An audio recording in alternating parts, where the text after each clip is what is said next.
I want to remind the Honorable Deputy President of the good book in the book of Proverbs chapter 15, verse 25, that the Lord will tear, that's what the Bible says, that the Lord will tear down the house of the proud, but he will establish the boundary of the widow. That is why we are here today. If there is no other reason that has brought us here, Honorable Speaker, it is to protect the family that is being disinherited of their property under coercion, blackmail, and threats. If there is no other reason, Honorable Speaker. And that is why, Honorable Speaker, even it's actually biblical again. In the good book, Honorable Speaker, of the book of Exodus 22:22, that do not take advantage of the widow, do not take advantage of the fatherless. If you do, and they cry to me, I will certainly hear their cry, and my anger will be aroused, and I will kill you with the sword. Today, we are using the sword today here to protect, and it is biblical, it is religious. Today, we are using the sword to impeach you, just to protect the children that are suffering, that you threatened, that you blackmailed, that you told that if you dare speak or utter a word, I am the Deputy President of Kenya, elected by 7.2 million people. I will finish you. Finish who? We will finish you today in this floor of the House. Honorable Speaker, I mean, there is nothing more for me, Honorable Speaker, on this matter. There is nothing more than cabinalism. I mean, really, like you are left under the care of the properties of your brother. Then you take them to your advantage. Your immediate brother.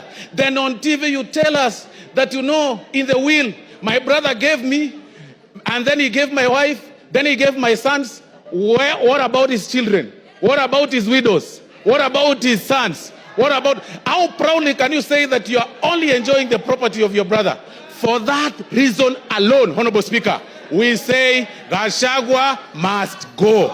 If there is no other reason, today Gachagua must go. Honorable Speaker, I relate this case with the case of, I relate this matter, Honorable Speaker, with the Spelunchian explorers case, Honorable Speaker, where the members... Yes, Kipchumba. Timothy Kipchumba.